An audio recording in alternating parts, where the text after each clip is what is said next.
Hey, hey, hey, what's going on? You already know who this is. This is your boy, the historian, better known as Ryan Walker. We have a little something new for you guys today, and we're going to be bringing this to you throughout the season as well. We wanted to try something a little different. I reached out and I got a little bit of a source. We're going to have an injury report for you each week that a player goes down, and we're going to give you updates throughout the season. So I have some professional help that's going to come through and assist us with this. So sit back, relax, enjoy yourselves.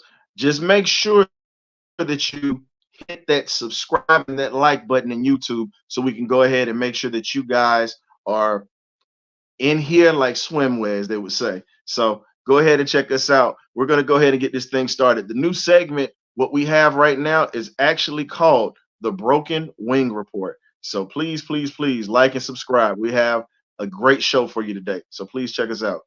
Stay tuned. We'll be back. BirdCage.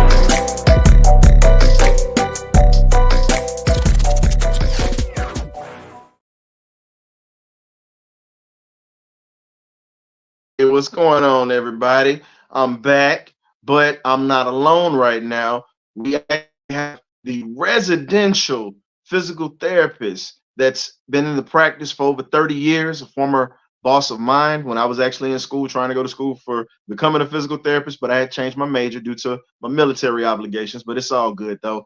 Known this man since I was 16. When I used to play football, he chased me around the therapy center telling me to slow down when I kept going hard. But definitely appreciate this gentleman for coming through. He's like another family member to me because, like I said, he was there for me through one of the toughest periods of my life. So he's definitely here again in one of the most clutch periods of my life. We got to bring in Mr. Dave Shelton. What's going on, Hey, Mr. Shelton? How you doing, sir? good. How are you doing? Doing good, doing good. Welcome, welcome, welcome to the Birdcage family. You're definitely a new member. So go ahead and tell us a little bit about yourself, where you're from, where'd you get your education, how long were you into physical therapy? Because we want the people to get to know who's going to be bringing this information to them each week. Well, thanks, Ryan. I graduated from University of Florida with my physical therapy degree 1979. And then I got a Wow. graduate degree from University of North Florida in 1986. So I've been practicing physical therapy now for going on 44 years. And in that time, it's all basically been in orthopedics, acute, and then short-term rehab and long-term rehab.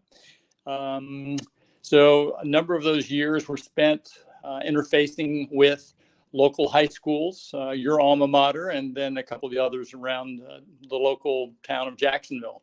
So I have been in Jacksonville since 1979, and I've been in Florida since 1971. Prior to that, I'd moved around the country a lot as my dad was in the military. Kind of, a lot of people know how that is. But yeah, so a lot Well, of yeah. Yes, I do understand.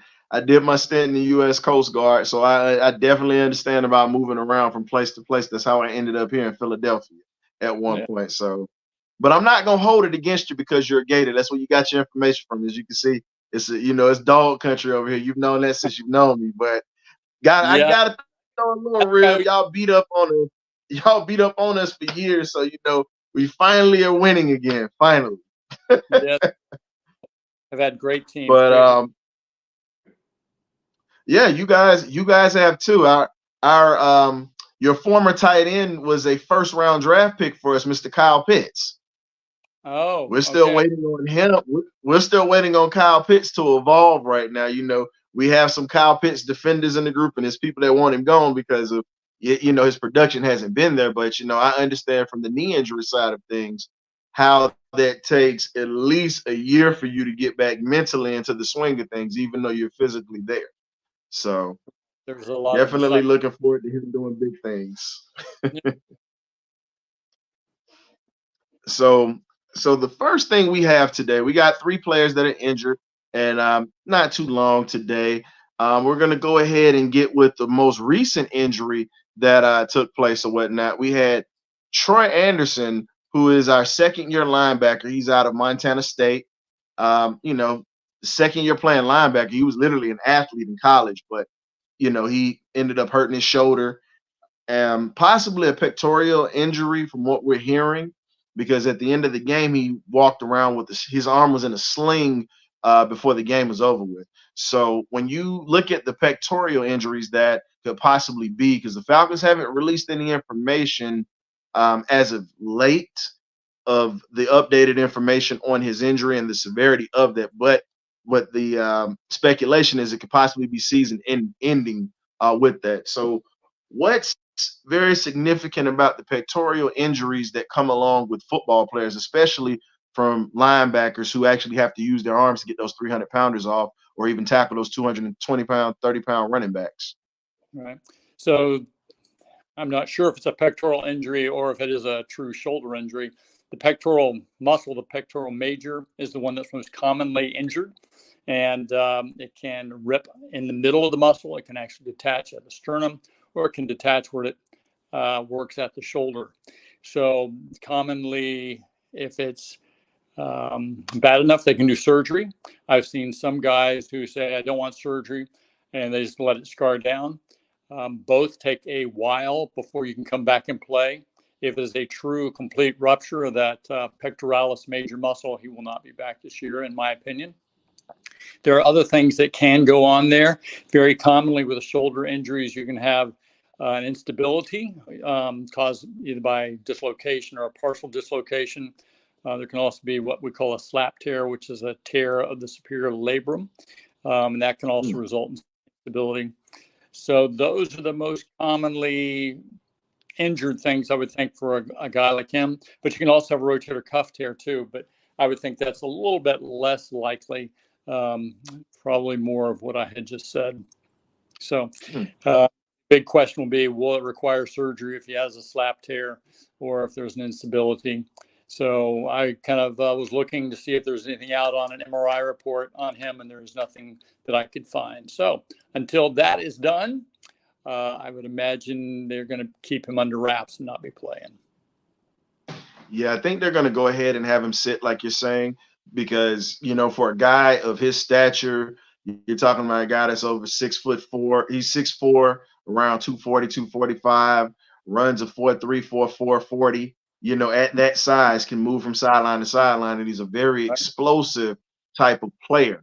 Where if he gets there, he comes up with bad intentions when he actually meets a ball carrier. So, and looking at his God-given abilities that he's been blessed with, as you're saying, with him having possibly that pectoral tear, and he might not have surgery depending on how bad that tear is, if it is a tear.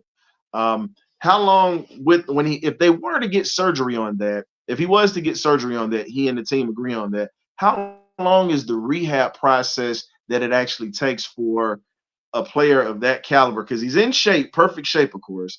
But how long do you think it would take him to get back into the swing of things physically? You're looking at a 6-month process, because they basically, if they have to go in and reattach that either to the bone, or if they kind of pulling fibers together and pulling them together, he's going to be immobilized, and then go through a gradual range of motion program and then strengthening after that. So it's going to be a while. It's not a quick thing. If it is just a small tear, which I would think they could figure that out fairly quickly, it's like any other thing, like other kind of tear of a muscle. People can come back in a week, 2 weeks, 6 weeks, 8 weeks. All depends on how things come together. Okay. And the other question I have for you now, you're saying possibly 6 months. Now, is there a very good chance that he could re-tear that even after the grueling rehab that he would go through the 6-month process? Could he possibly re-tear that even with the grueling rehab that he would go through? Yeah, I'm not sure of the actual statistics, but there's always a chance that will kind of be a weak spot. There's again, as we talked about on the other person's psychological issues of not feeling like you're ready to hit someone or reach out and grab someone going full speed. So, but there is certainly a chance of that reoccurring, but I do not know percentage wise. And I didn't look that one up to see what percentage chances of that could be. Okay. And when you're saying that now on your side of the house, you being the residential physical therapist, once they come to you after surgery, would you prefer to have a player a couple of days after surgery, or would you want them to at least take about a week off? Or how would you have a player of his caliber coming in with that type of event injury right after his surgery if he was to have surgery? If it's a pectoralis major repair, they're going to be immobilized for a few weeks probably. And then you just start simple range of motion. And there's time frames that different orthopedists have different programs for based on their review of the literature and based on their experience. So that is going to be determined by the orthopedist generally.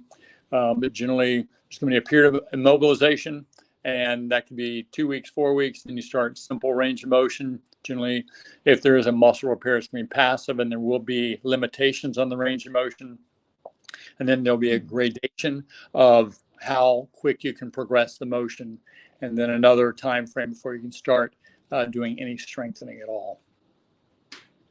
What are some of the treatments that you? Oh, I'm sorry. Go ahead. I apologize.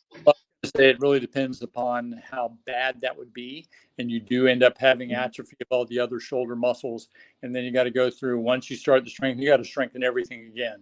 It's not going to be like, oh, you only have to deal with the pectoralis major. You got to deal with your delts and your rotator cuff and biceps and triceps and all that too. With now you're speaking on how you're going to have to continue. You build up one side, you're going to have to build up the other. What are some of the exercises that you would put a guy like a Troy Anderson through for that shoulder?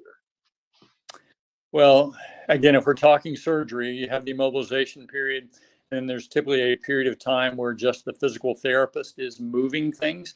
And then fairly quickly, the athlete can start doing some simple moving. You just do not want to put too much force on a pectoralis major repair. And again, it's graded. Different orthopedists have different time frames that they would say you got to stay immobilized, and you got to do limited motion, you got to do passive motion, active assistive motion, then active motion, and then another time frame for starting simple strengthening exercises. Again, the major thing is you're trying to protect the repair. Okay. Now, if he doesn't get surgery, as you were stating, lets it pretty much scar up and just strengthen up naturally or whatnot, what are the procedures that he could possibly take, and how would he be able to get that strength back into that shoulder area and the pectoral area that he injured? Again, if it's a partial tear, you can do some modalities that might decrease some of the pain and swelling associated with that. There's things like the ultrasound, there's ice and electric stem. You can do contrast at some point maybe. In the places like the NFL, they have all the latest and greatest equipment. I know that teams will have a hyperbaric oxygen chamber to try to speed up some of the healing. There are different modalities like that they can do to help relieve pain, decrease swelling, and improve healing. Those are the main things that one might be doing in an initial stage and before proceeding to the exercises, before going to the exercises. Man, and I'm just sitting here just thinking about those guys from back in the days, 70s, 80s. Everything started to happen in a good way when it came to technology. But when you look at the 70s, 60s, and those guys that came through there, that was grueling. Give them a couple of aspirins and they just put them through a regimen. I just don't see how those guys did that back in the day. Tough. Yeah, it was a lot different back then, and I'm not sure. I look back on some of those things and go, that's a crazy looking surgery scar there. So, yeah. So, especially on, a lot of the, you see some of these guys. Like you were saying, it's just different when you look at it from a standpoint. It's like, okay, we saw the cartoon, The Jetsons, back in the day. For young folks that don't know what the Jetsons are, you can look it up on YouTube. and it was just a space age cartoon where everything was just a push of a button. We're starting to see that with a lot of the technology and even a lot of the therapy treatments now. It's more like everything's a push of a button. You see some things that are still hands-on, but you're seeing less and less hands-on stuff. How does that make you feel as a gentleman who went through that period of the early 80s all the way up until you pretty much the 2000s, seeing the transition of a lot of hands-on things, and then you saw a lot of machinery that came in and just started doing different strengthening exercises and just putting guys through different regimens You still or need a females. I'm sorry. Yeah, you still need a trained professional who knows which modality to use, which exercises to implement. And certainly there are different things that are available now that were not available back when I started my career. Um, Mhm. but you still need that trained professional who knows what to do. And the hands that a therapist has are still useful tools for discerning swelling, feeling if a muscle has an injury. And a lot of times still use those hands to do some treatments, mobilizing structures, things like that too. So yeah, there's still, need someone who knows which buttons to push, if you will. Most definitely. I just think about those days of you sitting me in that Biodex machine.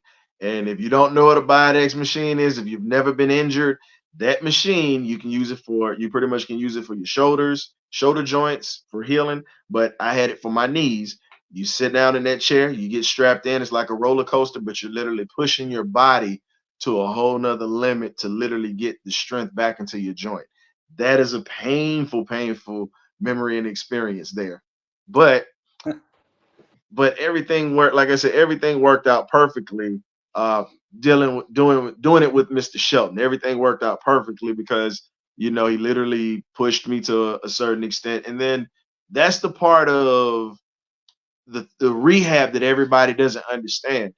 You can't just be a person doing like you're saying, you can't just be a person that's gonna sit in a chair, all right, do this, do that. No, you guys as therapists, you guys get to know your patients. You get to pretty much see what their temperament is, and you see kind of like a coach. You guys are really like coaches in the physical aspect of helping people get back to their normal way of life.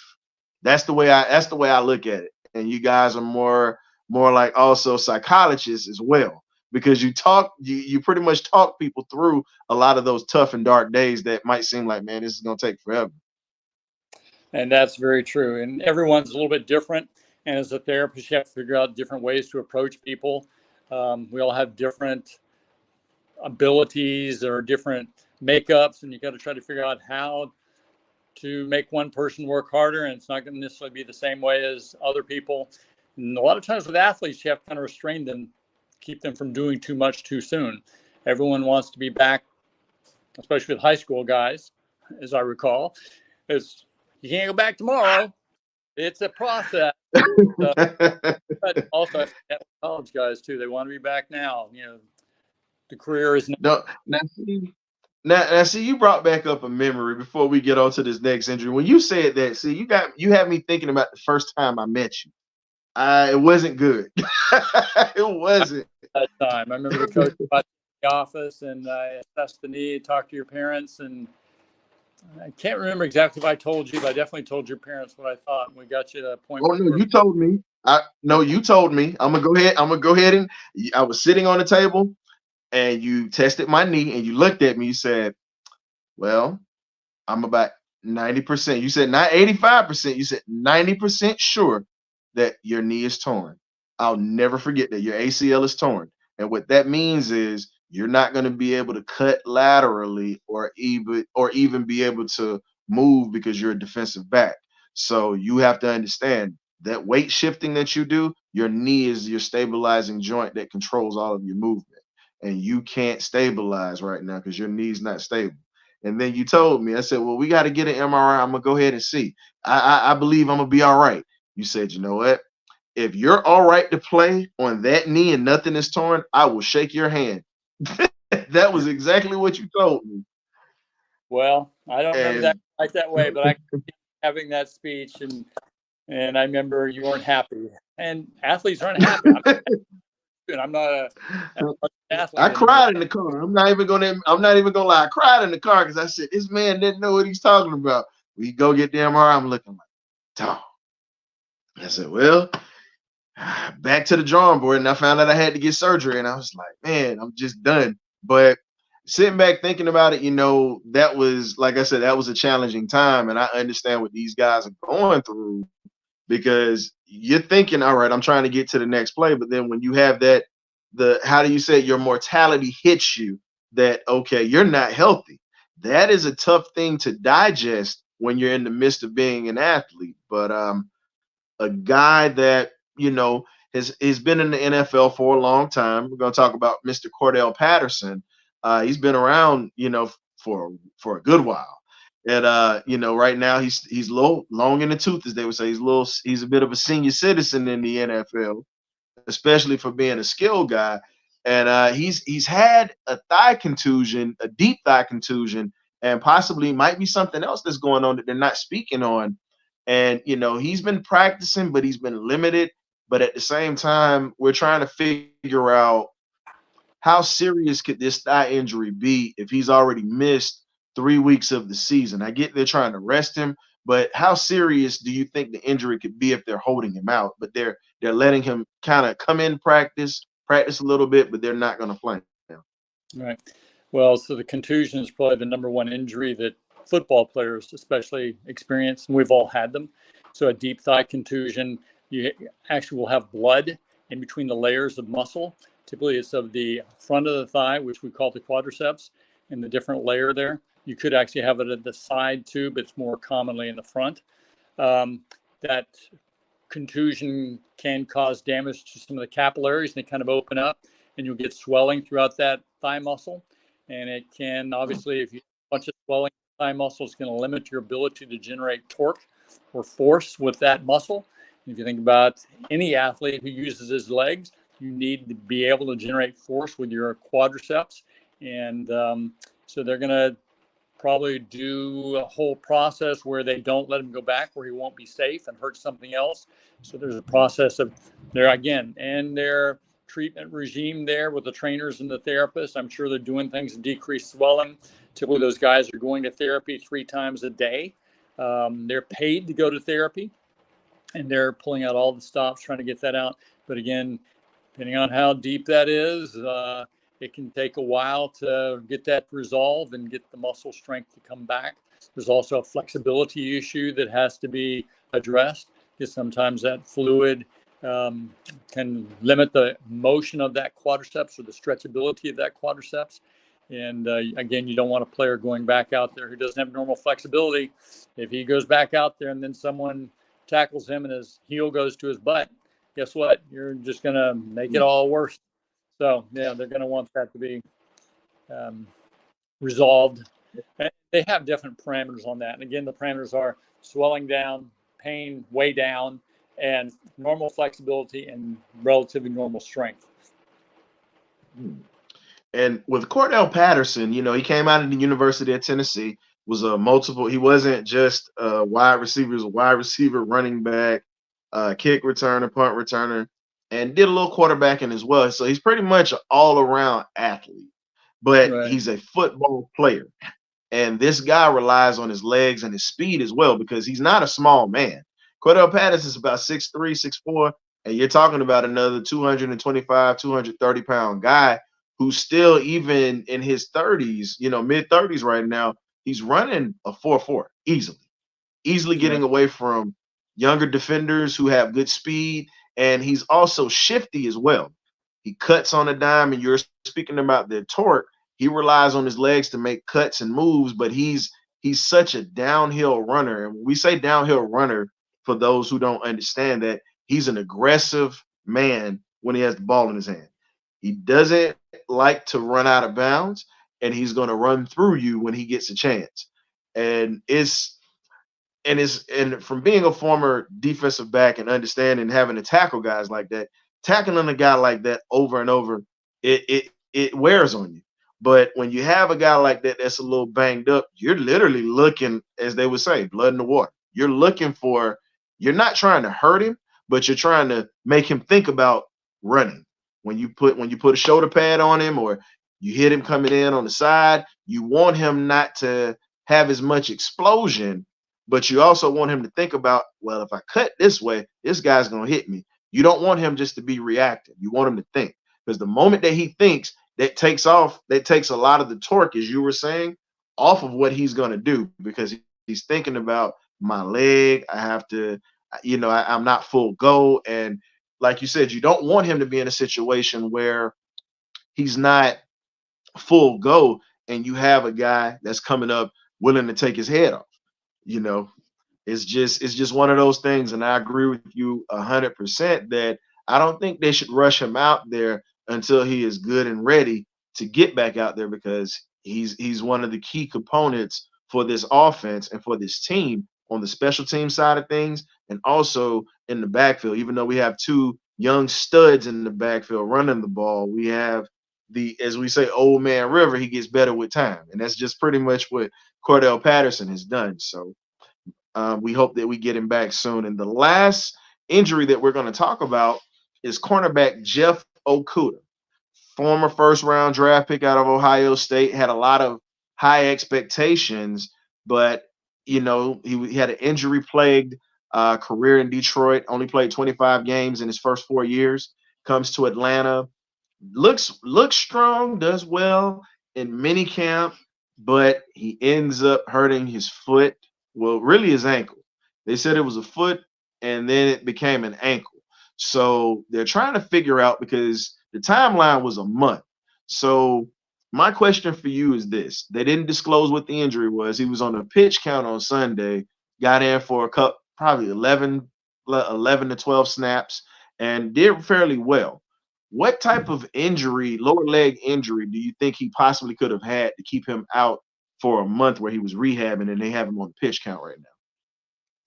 So again, it all depends on what was injured. There are so many different joints in the foot and the ankle. So you could have an isolated injury to one of those joints, or you could have multiple joints that are involved. Along with those joints, there can be ligaments that are meant to hold the bones together, trying to stabilize those joints. And then there are muscles and tendons too. So any of those can be involved. I would assume that one of the joints was sprained. And if you say it's the ankle, the most common is that lateral complex there, where the foot roll goes into an inverted position, stretching those ligaments. There's also very common now the high ankle sprain, which is in between the tibia and the fibula there, and that can cause some pain, swelling, and instability. But then there's also the subtalar joints and all the other joints in the forefoot and the midfoot that can be injured. There's also structures in the arch that are meant to support things. So it is hard to say which it really is. So I can't really say. Those typically, some of those can take a long time to heal and get better. So it's hard to make a judgment. If it's a simple lateral ligament complex injury, the typical thing you say 6 weeks. So, but we're already at 4 weeks. I don't really know what's going on. And so can't really say. Well, the good sign was that I think the good thing was he was able to play on Sunday, and he looked like he was back in full strength, and he was pretty much in the groove of things. But I think they're trying to get him back in game shape, but they're also still monitoring him to see what his workload is also going to be, because they don't want to overwork him he's got to start back over from square one if he re-aggravates that injury. Right. So again, that makes you think it's a sprain kind of encounter where they're just wanting it to kind of recover, and like you do with other sports, you limit it at first and then you get back into it and make sure you don't re-injure. Most definitely. Well, we definitely appreciate you guys for tuning in today. This is not going to be the last time that you see Mr. Shelton. He will be coming through here and also helping us out throughout the season with the injury reports. We're going to try to have them for you, updates, and just pretty much everything that's going on. So you guys check us out. Today is Wednesday. I'm sorry, today's Tuesday. I apologize. I'm a day ahead. So forgive me for that, ladies and gentlemen. So check us out. We're going to try to have the report for you guys on Tuesday or Wednesday coming up. And we still have our interviews that we're going to be doing on the perch on Wednesday when we have our guests to come through. Check us out tomorrow. We have Florida State legend Sammy Smith coming through, former running back for the Florida State Seminoles, Miami Dolphins running back. We're going to talk to him. He was pretty close with Coach Prime back in the day, so we might be able to get a story or two out of him about Coach Dion and what he and Jamie Dukes were like, former Falcons that we had back in the day. And also check us out Thursday for our regular show, the BirdCage. We're going to preview the matchup that's going to happen early Sunday morning between the Jacksonville Jaguars and our Atlanta Falcons. Definitely looking forward to that. It's going to be an early game. We're going to, like, right after the game, we're going to have our show around 11:30, because that's what time the game is going to be. Well, I'm sorry, around 12:30. That's what time the game is going to end. So we'll be able to talk about the good, the bad, the ugly, what you like, what you didn't like. But we're definitely looking forward to having the party line opposed to the benediction line, where you guys are upset and letting us know what you didn't like. We'd rather have you talking about this win. But like I said, for myself, the historian Ryan Walker, I appreciate you guys for coming and checking us out. And thanks again to Mr. David Shelton. He's going to be coming through more and more for us during out this season. Hopefully we don't see him that much, because we want guys to be healthy. We don't want to see him too much. That's not good. If we see Mr. Shelton every week, we're losing somebody. So that's something that we don't want to do. We want a good, clean bill of health, but we understand it's a 17-week season, and you're going to have bumps and bruises with players. So thanks again for coming through, Mr. Shelton. We definitely appreciate you coming through for the broken wing injury report presented by the BirdCage. So you guys be blessed. We'll see you later. And you guys, just like I said, just be on the lookout for more things that are going to be coming your way. We love you guys. We'll talk to you soon. And we'll see you this week for On the Perch and the BirdCage. We'll see you later. Have a good one.